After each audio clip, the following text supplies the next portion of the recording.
प्यारे बच्चों, नमस्कार। मैं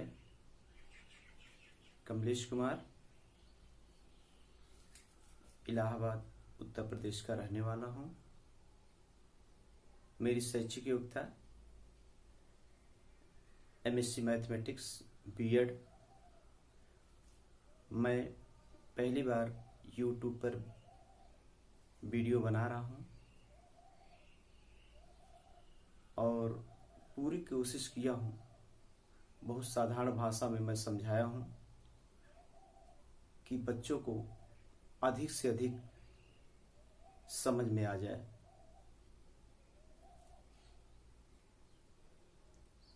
बहुत साधारण भाषा में है, जो कमज़ोर बच्चे हैं या तेज बच्चे हैं, इससे सबको समझ में आ जाए। थोड़ा सा संसाधन की कमी की वजह से वॉइस में थोड़ा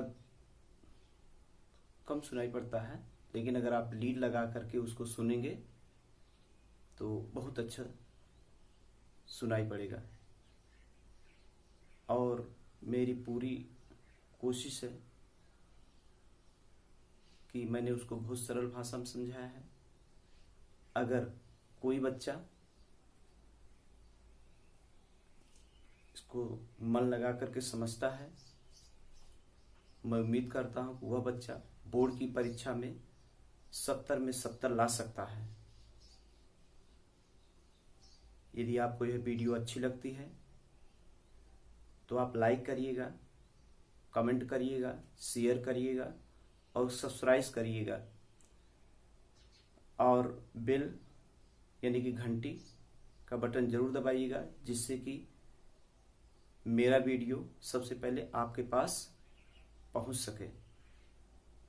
अगर जो मैंने वीडियो बनाया, यदि इसमें कोई आपको त्रुटि या कुछ सुझाव देना चाहते हैं तो निश्चित रूप से कमेंट में लिख करके मुझे बताइएगा।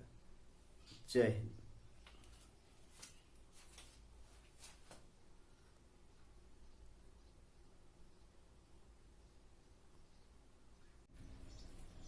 आज हम कक्षा 10 NCERT बुक का वास्तविक संख्या है, चैप्टर नंबर 1 है।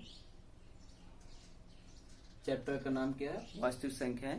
इसको अंग्रेजी में कहते हैं क्या? Real number. तो वास्तविक संख्या क्या होती है, सबसे पहले हमको ये जानना है। वास्तविक संख्या जानने से पहले सबसे पहले हम एक चीज देखिए, इतनी संख्या है यानी कि प्राकृतिक संख्या। सभी बच्चे जानते हैं प्राकृतिक संख्या क्या होता है। प्राकृतिक संख्या 1 से लेकर के 1 2 3 4 5 कहां तक है? अनंत तक। 1 से लेकर के अनंत तक की जो संख्याएं लिखी जाती हैं उसको क्या कहते हैं? प्राकृतिक संख्या कहते हैं। और पूर्ण संख्या, जो हमारी प्राकृतिक संख्या होती है, उसी प्राकृतिक संख्या में यदि हम प्राकृतिक संख्या के आगे शून्य लिख दें, शून्य 1 2 3 4 कहां तक? अनंत तक। 0 से लेकर के 0 1 2 3 ये जितनी संख्या कहां तक होती है? अनंत तक। ये सभी संख्या क्या होती है? पूर्ण संख्या होती है। पूर्ण संख्या के बाद पूर्णांक। पूर्णांक हमारा जो पूर्ण संख्या होती है, जो हमारी पूर्ण संख्या है 0 से लेकर के अनंत तक, अगर वही जितनी पूर्ण संख्या है उसी पूर्ण संख्या को हम प्लस और माइनस दोनों रूपों में लिख दें, यानी कि +1 -1, यानी कि एक धन पूर्णांक एक ऋण पूर्णांक, यानी कि धन 1 होता है और एक -1। धन 1 का मतलब धन पूर्णांक, धन 1 पूर्णांक, और -1 का मतलब ऋण पूर्णांक, यानी कि इसको प्लस और माइनस दोनों में, यानी कि 0 भी प्लस माइनस 0 भी एक धन पूर्णांक यानी कि एक पूर्णांक है, यानी कि 0 प्लस माइनस, यानी कि 0 न तो प्लस होता है न तो माइनस होता है, यानी कि 0 न तो प्लस न तो माइनस, यानी कि जो हमारी पूर्णांक होता है प्लस माइनस, यानी कि आप देखते हैं संख्या रेखा पर, इस संख्या रेखा पर 0 है, इधर आपका 1 2 3, इधर प्लस की संख्या होती है, इधर -1 -2 और -3, इधर क्या होती है? ऋण की संख्या होती है। एक तरफ माइनस संख्या, एक तरफ क्या होती है? ऋण की संख्या होती है, प्लस और माइनस संख्या। यानी कि 0 के दाहिनी तरफ जो संख्या लिखी रहती है वो प्लस होता है, 0 के माइनस की तरफ जो संख्या लिखी रहती है वो 0 के बाईं तरफ जो संख्या लिखा रहता है वो क्या होता है? माइनस होता है। इसलिए यहाँ पर जीरो से लेकर के प्लस माइनस यानी कि जितनी संख्या लिखी जाती है उसको क्या कहते हैं, पूर्णांक कहते हैं। उसके बाद आया परिमेय संख्या। परिमेय संख्या क्या हमारी है, जैसे पी और क्यू दो पूर्णांक है, पी और क्यू दोनों है पूर्णांक है, पी और क्यू दो पूर्णांक लिखा गया, जिसमें पी अगर किसी भी संख्या को हम पी अपान क्यू के रूप में लिख देते हैं, कोई भी संख्या लिखी गई हो, अगर उसको पी अपान क्यू के रूप में लिख दें और जिसमें Q equal to not zero, Q equal to not zero का मतलब है कि अगर क्यू जीरो हो जाएगा तो क्या वो संख्या कभी कट सकती है, जीरो से किसी भी संख्या में भाग देंगे तो कभी संख्या कट नहीं सकती है, भाग नहीं जाया जा सकता। अगर जीरो से किसी भी संख्या में भाग देंगे तो भाग नहीं दे सकते हैं। इसलिए Q equal to not zero यानी क्यू जीरो नहीं होना चाहिए, उसके स्थान पे 1 2 3 4 चाहे जो लिख दीजिए, लेकिन जीरो नहीं हो सकता है। जैसे हमारा 1/2, जैसे क्या है 1/2, 1/2 हमारा क्या है, परिमेय संख्या। क्यों, क्योंकि इसको पी अपान क्यू के रूप में लिख सकते हैं, पी अपान क्यू के रूप में। जिससे 4, ये हमारा 4 लिखा, 4 भी एक परिमेय संख्या है। क्यों, इसको भी हम पी अपान क्यू के रूप में लिख सकते हैं, क्योंकि 4/1 यानी कि 4/1 यानी कि 4 भी क्या हमारी एक परिमेय संख्या है। हमारा क्या है, अपरिमेय संख्या। अपरिमेय यानी कि जो वर्गमूल के अंदर, जो कड़ी के अंदर जितनी संख्या लिखी जाती है उसको अपरिमेय संख्या कहते हैं। तो कड़ी के अंदर से कड़ी में 2 है, ये हमारी कौन सी संख्या है, अपरिमेय संख्या है। कड़ी में 2, कड़ी में 5, कड़ी में 7। लेकिन अगर कहीं पर कड़ी में 4 लिखा है तो यह अपरिमेय संख्या नहीं है। क्यों नहीं है, क्योंकि कड़ी में 4 का वर्गमूल कितना आ जाता, 2 आ जाता, 2, जबकि हमारा क्या है, एक परिमेय संख्या है। इसलिए कड़ी में 4 यह एक अपरिमेय संख्या नहीं है, बल्कि क्या है, एक परिमेय संख्या है। इसलिए क्योंकि इसका वर्गमूल क्या हो जाता, 2 हो जाता। ये हमारी क्या है, अपरिमेय संख्या। यानी कि वास्तविक संख्या पढ़ने के लिए, यानी कि ये सभी हमारी क्या है, कुल मिला करके प्राकृतिक संख्या, पूर्ण संख्या, पूर्णांक, परिमेय संख्या, अपरिमेय संख्या, सारी संख्याओं को मिला करके जितनी सारी संख्याएं हैं, अगर सभी संख्याओं को मिला दिया जाए, सभी संख्याओं को मिला करके जितनी बनी है, इसको क्या कर सकते हैं हम, वास्तविक संख्या। लेकिन वास्तविक संख्या अक्सर हम क्या कहते हैं, वास्तविक संख्या अधिकतर हम परिमेय संख्या और अपरिमेय संख्या, जितनी परिमेय संख्या होती है और जितनी अपरिमेय संख्याएं होती है, सभी क्या होती है, उसको क्या कहते हैं, वास्तविक संख्या कहते हैं। कि परिमेय संख्या में, क्योंकि परिमेय संख्या में सारी संख्या आ जाती है, चाहे प्राकृतिक संख्या हो, चाहे पूर्ण संख्या हो, चाहे पूर्णांक हो, सारी संख्याएं आ जाती हैं। इसलिए उसको क्या कर देते हैं, परिमेय और अपरिमेय, परिमेय संख्या और अपरिमेय संख्या। यानी कि परिमेय संख्या और अपरिमेय संख्या दोनों संख्याओं को, जितनी पूरी संख्या होती है उसको क्या कहते हैं, हम वास्तविक संख्याएं कहते हैं।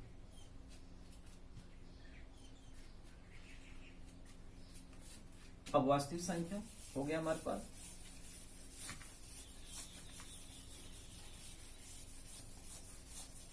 वास्तविक संख्या के बाद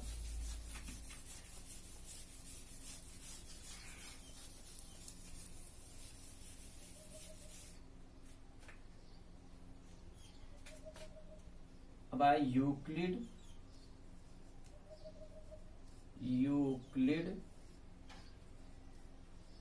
विभाजन प्रमेयिका। अब इसके आगे इसमें पढ़ना है, वास्तविक संख्या में हमको पढ़ना है यूक्लिड विभाजन प्रमेयिका। यूक्लिड विभाजन प्रमेयिका किन्हीं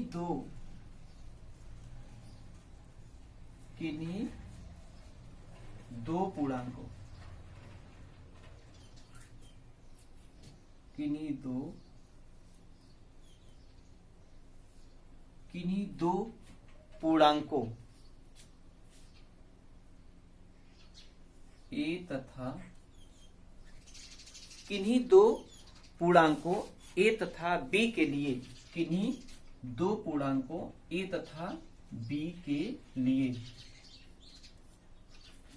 किन्हीं दो पूर्णांकों ए तथा बी के लिए यदि हम दो पूर्ण संख्या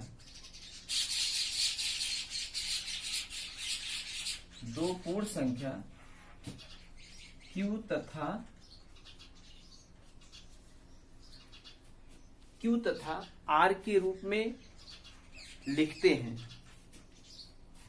Q तथा R के रूप में लिख सकते हैं।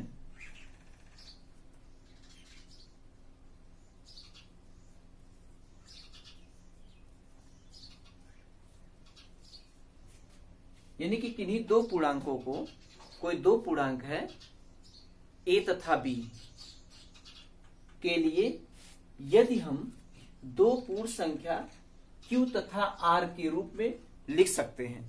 कैसे लिख सकते हैं? देखिए ऐसे, a बराबर बी क्यू प्लस आर, इस रूप में।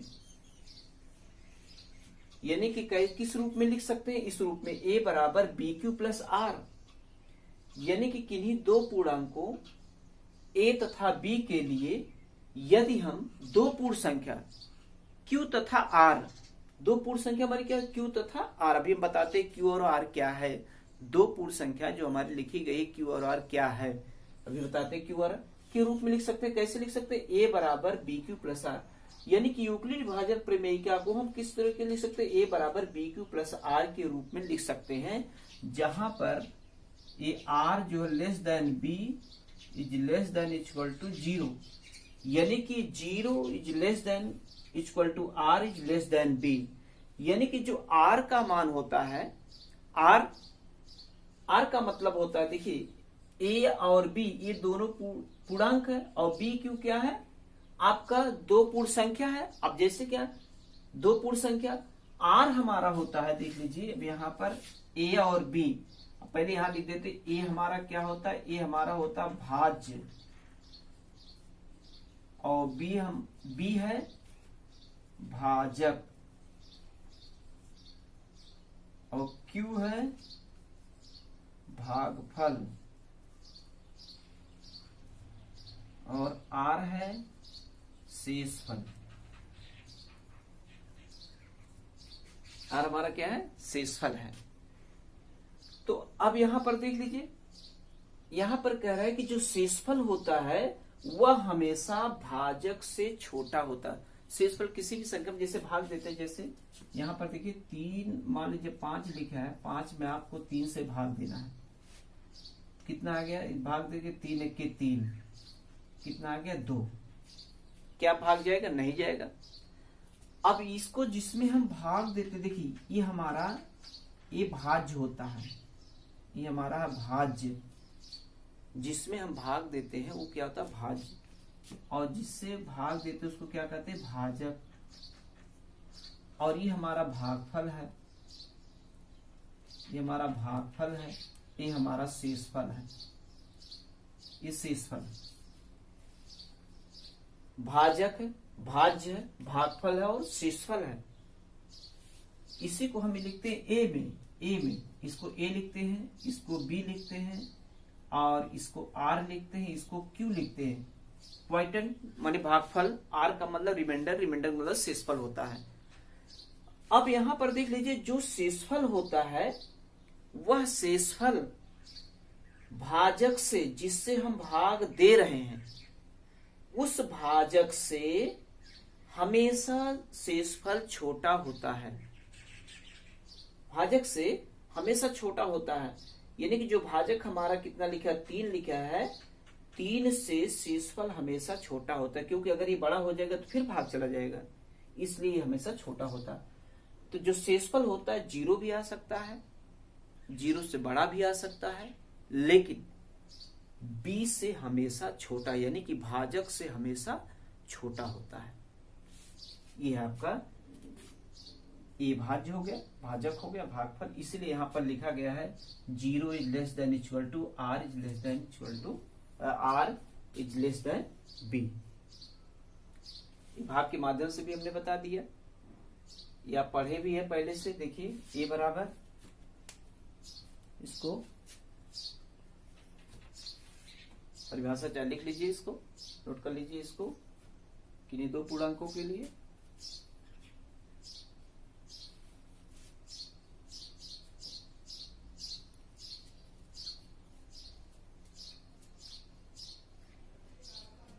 इसमें हम दोनों तरीके से लिख सकते हैं। इन्हीं दो पूर्णांकों के ए तथा बी के लिए यदि हम दो पूर्ण संख्या क्यू और आर के रूप में लिख सकते हैं, या इसको यहाँ लिख या ज्ञात कर सकते हैं, ज्ञात कर सकते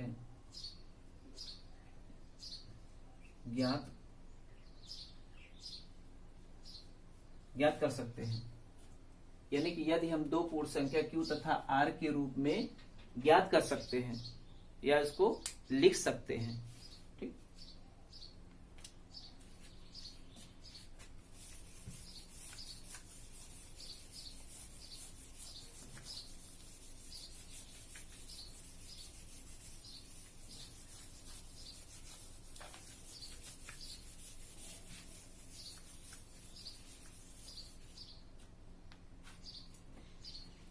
अब देखिए a बराबर बी क्यू प्लस आर, इसको हम देखिए हिंदी में ऐसे लिखते हैं, भाज्य बराबर भाजक गुणे भागफल धन शेषफल, ऐसे भी लिख सकते हैं। a बराबर बी क्यू प्लस आर, ए बराबर बी क्यू प्लस आर को भाज्य बराबर भाजक गुणे भागफल धन शेषफल, इस रूप में भी हम इसको लिख सकते हैं, या इसको जानते हैं आप लोग, ये है तो भाज्य बराबर। अब उसके बाद दूसरा प्रमेय आ गया। देखिए यह आपका है यूक्लिड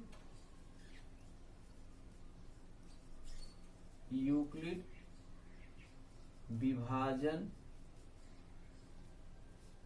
एल्गोरिथम,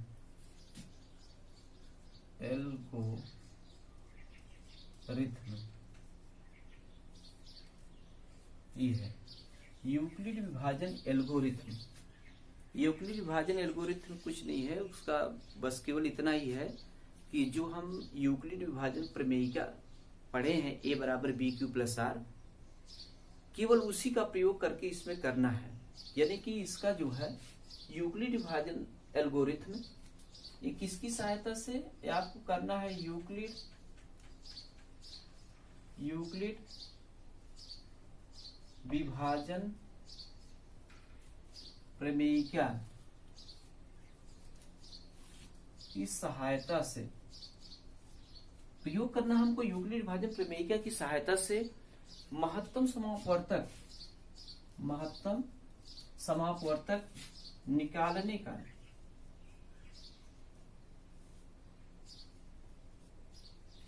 महत्तम यानी यूक्लिड विभाजन प्रमेयिका के सहायता से महत्तम समापवर्तक निकालने का एक तकनीक है।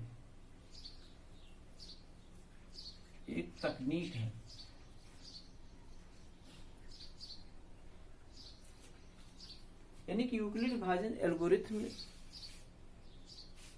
से हम महत्तम समापवर्तक यूक्लिड विभाजन एल्गोरिथम की सहायता से हम कोई भी दो धन पूर्णांक या कोई भी दो पूर्णांक अगर दिए गए हैं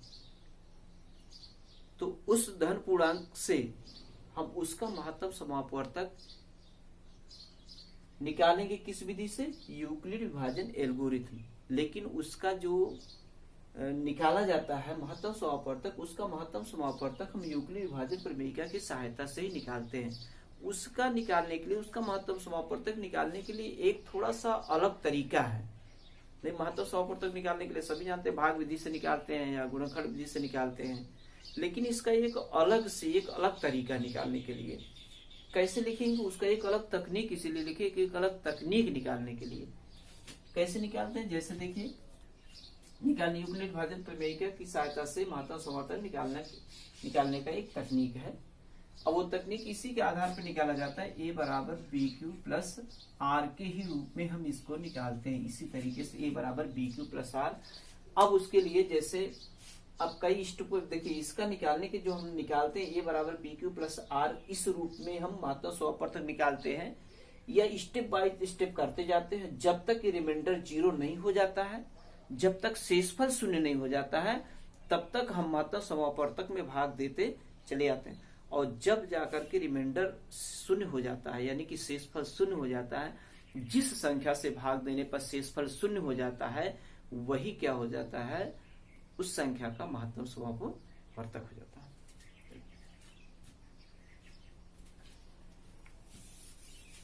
अब हम दोनों पढ़ लिए, यानी कि वास्तविक संख्या क्या है, इसको हमने पढ़ लिया वास्तविक संख्या, और इसके बाद हमने पढ़ लिया यूक्लिड विभाजन प्रमेय क्या है, इसको भी जान लिया, और इसके बाद ये भी जान लिया यूक्लिड विभाजन एल्गोरिथम भी जान गए क्या है। इसके सहायता से हम क्या निकालते हैं, महत्तम समापवर्तक निकालते हैं। और एक तकनीक है निकालने के लिए, एक तरीका है निकालने के लिए, किस तरीके से उसको हम एक क्रमबद्ध के रूप में लिखते हैं।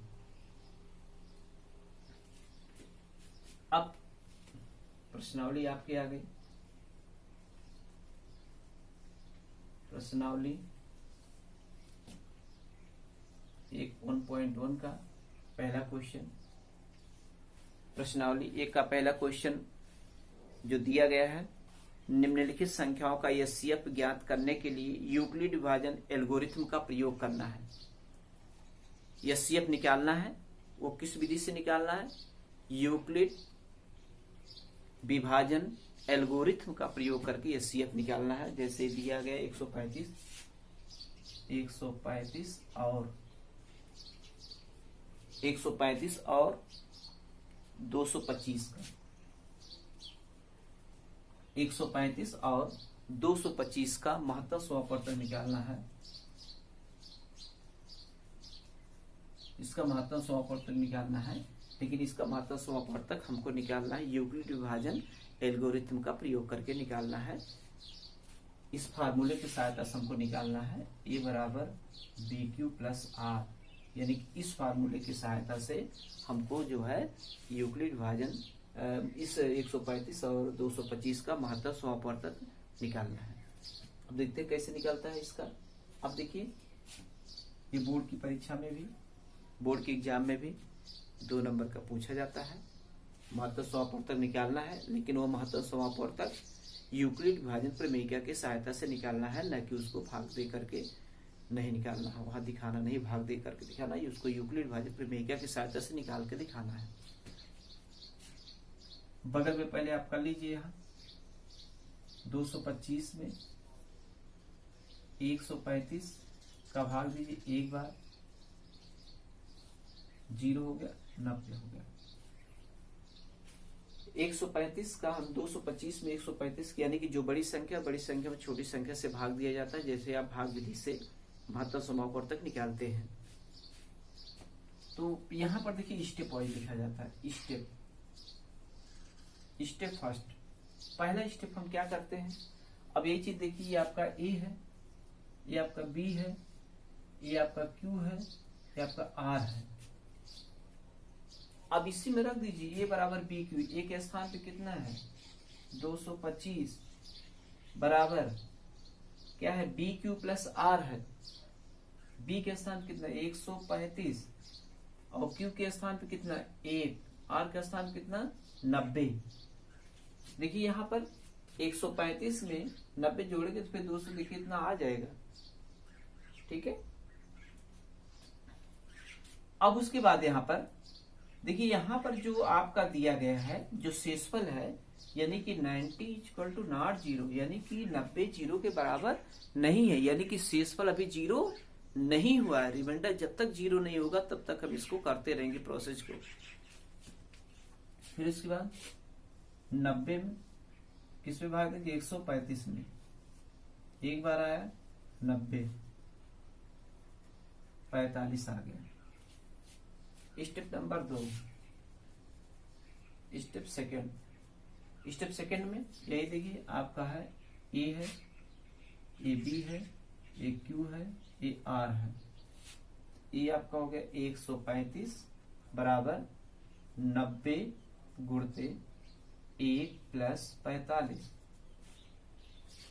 अब यहां पर देखिए अभी रिमाइंडर आया, आर आया, जबकि ये भी 45 = नॉट 0, 0 के बराबर नहीं, अभी भी 0 नहीं है। इसके मतलब ये स्टेप अभी और बढ़ेगा। स्टेप हो गया स्टेप थर्ड, तीसरा स्टेप क्या है? तीसरा स्टेप आपका हो गया, अभी देखिए 90 हो गया, किसमें बांध देना? 45 से। 45 दूनी 90, 0 आ गया, यानी कि 100 कितना 90 हो गया।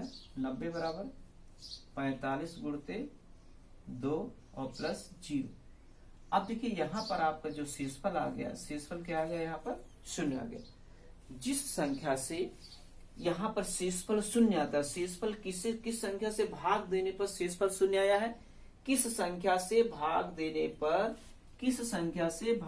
पर शेषफल 0 आया? हमारा जो है यानी कि 135 और 225 का महत्तम समापवर्तक 45 है। ये आपका हो गया आंसर, 45 है आंसर। इस तरीके से यूक्लिड विभाजन एल्गोरिथम का प्रयोग करके हमको इस तरीके से महत्तम समापवर्तक निकालना है। ये स्टेप दिखाना है बोर्ड एग्जाम में, जब परीक्षा में बोर्ड में आएगा तो आपको इस तरीके से स्टेप बाय स्टेप करके आपको दिखाना है। बगल में चाहे तो इसको आप यहाँ भाग दे करके दिखा दीजिएगा बगल में, लेकिन हमारे लिए मेन क्या है? ए है, मेन हमारा ए है। बगल में आप इसको यहाँ करके दिखा दीजिएगा। ये आपका पहला क्वेश्चन समाप्त हो गया, नोट कर लीजिए इसको।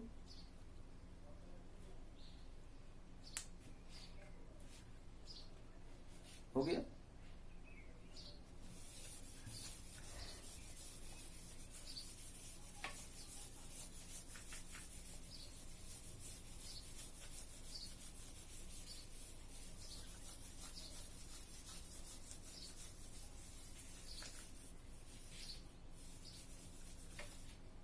Question number 2, 1.1। क्वेश्चन नंबर 2 कह रहा है कि दर्शाइए कि कोई भी धनात्मक विषम पूर्णांक दिया है।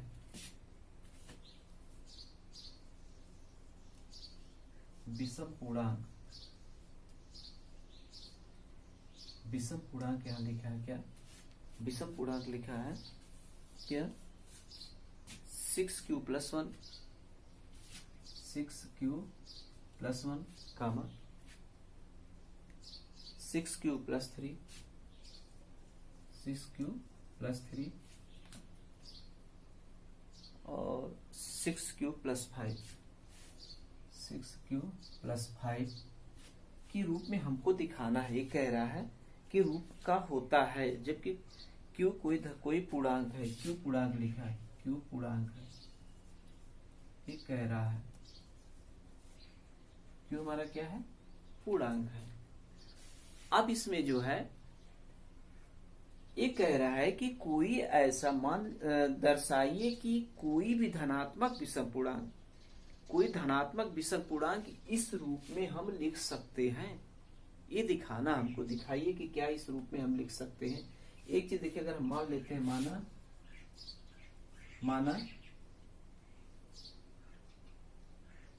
माना ए एक धन पूर्णांक है, हमने मान लिया एक धन पूर्णांक है, हमने मान लिया। माना ए एक धन पूर्णांक है जहां जिसमें धन पूर्णांक और b बराबर कितना लिखा है? b बराबर 6 लिखा है, यहाँ b बराबर 6 लिखा है। देखिए ये जो हमारा लिखा है इस रूप में, देखिए ये बराबर BQ + R के रूप में, और b के स्थान पे यहाँ देखिए कितना लिखा है? 6 लिखा है। ये देखिए b के स्थान पे कितना? 6 लिखा है, b के स्थान पे 6। अब एक चीज जानते हैं कि R > B, और b हमारा क्या है? जानते हैं b हमारा है भाजक। b क्या है? b भाजक है। और भाजक हमेशा जानते हैं कि जो शेषफल होता है, शेषफल हमेशा भाजक से छोटा होता है, इसलिए R > B लिखा है। यानी कि यहाँ पर भाजक कितना दिया? 6 दिया है। अगर भाजक 6 दिया है तो हमारा शेषफल कितना आ सकता है? क्या क्या हो सकता है?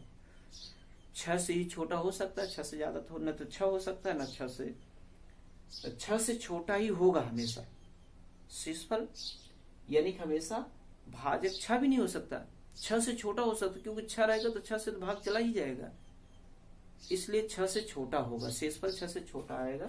यानी कि r बराबर 0 हो सकता है, 1 हो सकता है, 2 हो सकता है, 3 हो सकता है, 4 हो सकता है, 5 हो सकता है। r का मान 0 हो सकता है, 1 हो सकता है, 2 हो सकता है, 3 हो सकता है, 4 हो सकता है, 5 हो सकता है, क्योंकि यहां पर b बराबर कितना लिखा, 6 नहीं हो सकता, इसलिए नहीं हो सकता कि r की वैल्यू हमेशा b से छोटी होती है, यानी कि r के इतने मान हो गए। तो a के संभावित मान, a के संभावित मान, तो a के यानी कि जो हमने पूर्णांक माना, इधर पूर्णांक माना है, तो उसके मान कितने आ सकते हैं, जो a बराबर बी क्यू प्लस आर है, यानी कि a बराबर हमारा ये है आपका a बराबर बी क्यू प्लस आर है। अब a के कितने मान आ सकते हैं, अगर r बराबर हम 0 रखते हैं तो a बराबर बी क्यू प्लस आर के स्थान पे क्या 0, r के स्थान पर हमने 0 रखा, तो a का मान और b बराबर कितना दिया 6 दिया, 6 क्यू और प्लस 0 किसी भी संख्या 0 जोड़ेंगे तो क्या आएगा, वो जो संख्या दी गई वही आ गई, a बराबर कितना आ गया 6 क्यू। अगर r बराबर 0 रखते हैं, r बराबर 0 रखने पर a जो हमने धन पूर्णांक माना उसका मान कितना है 6 क्यू आया, देख लीजिए 6 क्यू आया, तो एक मान हो गया कितना 6 क्यू काम।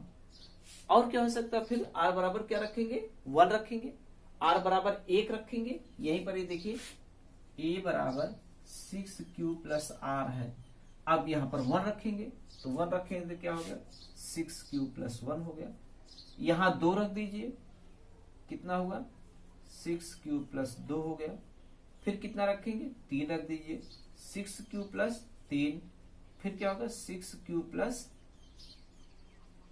3 4, फिर हो गया 6 क्यू प्लस 5, ये देखिए, यानी कि r का मान 0 1 2 3 4 5 अलग अलग रखने पर, यानी कि इसका r का मान रखने पर 0 मान 1 मान 2 मान 3 4 5 रखने पर हमारे a के जो संभावित मान आ गए, a के इतने मान आ गए 6 क्यू। देखिए हमने एक बताया है, a बराबर है आपका a बराबर बी क्यू प्लस आर, अगर r बराबर 0 रखा तो a बराबर बी क्यू और r b के स्थान कितना 6 हो गया, तो a बराबर 6 क्यू हो गया। इसी तरीके से 1 इसी रख के 2 रख करके 3 रख करके 4 रख करके और 5 रख करके हम a के संभावित मान हमने निकाल दिया। अब ये मान हमारे संभावित है, अब इसमें हमको दिखाना है कि इसमें कितने विषम पूर्णांक हैं। ये जो वैल्यू आई है a का मान आया हुआ है, ये जो धन पूर्णांक आए सभी संख्या है, इसमें कितने विषम पूर्णांक हैं, इसको हमको दिखाना है विषम पूर्णांक।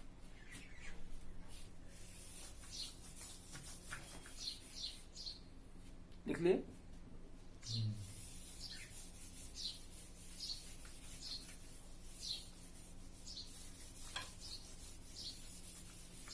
पहला आया हमारा एक 6 क्यू आया है, 6 क्यू पहला, 6 क्यू को हम लिख सकते हैं 2 into 3 क्यू ही, देखिए लिख सकते कि नहीं, 2 3 6 क्यू आ गया, 2 हमने कॉमन ले लिया इसमें से, 6 क्यू वैसे हमने क्या लिया 2 कॉमन ले लिया, तो कॉमन ले 2 बार हो गया, 3 क्यू हो गया, 6 क्यू हो जाएगा। चलिए उसके बाद फिर 6 क्यू प्लस 1, 6 क्यू प्लस 1, क्या इसमें भी 2 कॉमन हो सकता है? 6 क्यू प्लस 1 में 2 कॉमन हो सकता है? नहीं हो सकता, इसमें 2 कॉमन नहीं हो सकता, इसमें 2 कॉमन नहीं होगा। 6 क्यू प्लस 1 2 कॉमन नहीं हो सकता, तो इसलिए यही रहेगा 6 क्यू प्लस 1, इसमें कॉमन नहीं है। उसके बाद क्या है 6 क्यू प्लस 2, इसमें 2 कॉमन हो जाएगा, 3 क्यू प्लस 1 आया, ठीक है 2 कॉमन हो गया इसमें। और उसके बाद 6 क्यू प्लस 3, 6 क्यू प्लस 3 में भी कॉमन, इसमें देखिए 2 कॉमन है, कॉमन तो होने के लिए 3 कॉमन है, लेकिन हमको केवल 2 कॉमन लेना है, 3 नहीं 2, तो 2 नहीं कॉमन है। 6q प्लस 3 ठीक नहीं कॉमन है। उसके बाद 6q प्लस 4, इसमें देखिए 2 कॉमन है। 3q प्लस 2 हो गया, और हो गया 6q प्लस 5, इसमें भी नहीं कॉमन है। 6q प्लस 5, ये देखिए इसमें भी 2 कॉमन नहीं है, इसमें भी 2 कॉमन नहीं है। देखिए 6q प्लस 5, 6q प्लस 5 ही आ गया।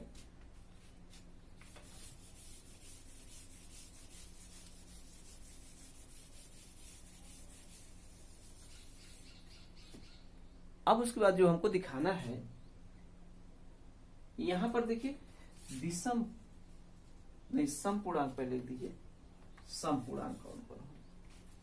सम पूर्णांक,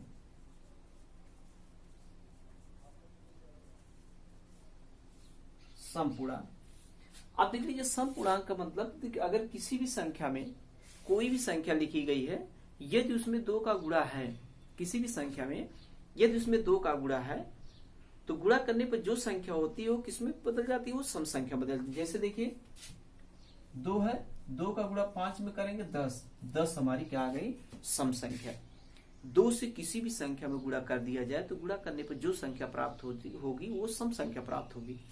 जैसे 2 गुणते 3 6, सम संख्या है। इसके मतलब है कि जिससे जिससे 2 का गुणा हुआ है वो सभी किस में आ गए? सम पूर्णांक हो गए। देखिए 2 का गुणा यानी कि 6q, और किसमें 2 का गुणा? ये देखिए 6q प्लस 2, और किसमें 2 का गुणा हुआ है? ये देखिए 6q प्लस 4, ये देखिए 2 का गुणा देखिए इसमें हुआ है, इसका मान कितना था? 6q था। 2 का गुणा इसमें हुआ है, ये देखिए 2 का गुणा इसमें, इसका मान कितना था? 6q प्लस 2 था। और 2 का गुणा यहाँ है 3q प्लस 2, 2 का गुणा हुआ है तो इसका मान कितना? 6q प्लस 4 है, और बाकी नहीं 2 का गुणा है। ये सभी जिसमें 2 को गुणे हुए हैं वो सभी क्या हो गए? सम पूर्णांक हो गए। तब विषम पूर्णांक कौन होगा? विषम पूर्णांक। अब जो बचा वो विषम पूर्णांक होगा। कौन कौन बचा है? 6q प्लस 1, 6q प्लस 1 कामा 6q प्लस 3, और क्या बचा? 6q plus 5।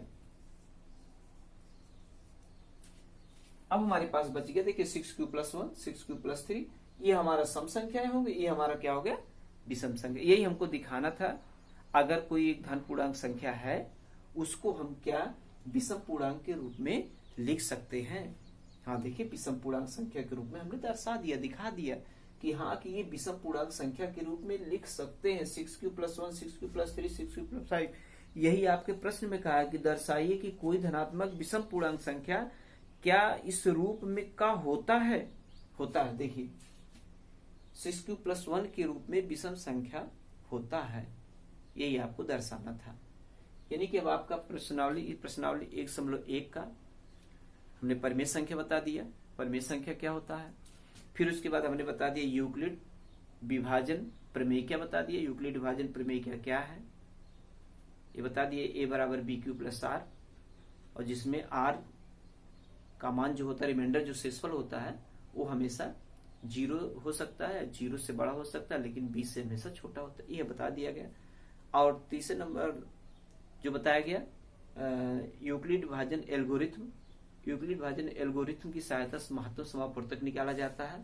वह महत्तम समापवर्तक यूक्लिड विभाजन प्रमेयिका की सहायता से लेकर के निकाला जाता है। महत्तम समापवर्तक भी बता दिया गया। अब उसके बाद महत्तम समापवर्तक में केवल एक क्वेश्चन बताया गया, उसमें 3 क्वेश्चन दिए गए, तो एक जैसा बताएगा वैसे बाकी दोनों लग जाएंगे। और क्वेश्चन नंबर 1 हमने हल करा दिया। क्वेश्चन नंबर 1 था वही महत्तम समापवर्तक निकालना था। क्वेश्चन नंबर 2 हमने बता दिया यहाँ पर। अब हमारे पास कितने, क्योंकि इस प्रश्नावली में 5 क्वेश्चन है, 2 क्वेश्चन हो गए, शेष बचे हैं 3 क्वेश्चन। अब 3 क्वेश्चन हम अगले वीडियो में बताएंगे, तीनों प्रश्न अगला वीडियो बना करके मैं आपको दूंगा, तीनों क्वेश्चन उसमें सॉल्व करके देंगे। अगर इसमें कोई दिक्कत हो, क्वेश्चन नंबर 1, क्वेश्चन नंबर 2 या जो प्रमेय का जो समझाया गया है यूक्लिड का, या उसमें कोई दिक्कत हो, अगर आपको कहीं पर भी नहीं समझ में आया तो कमेंट करके हमको बताइए कि हमको कहाँ पर समझ में नहीं आया है। धन्यवाद।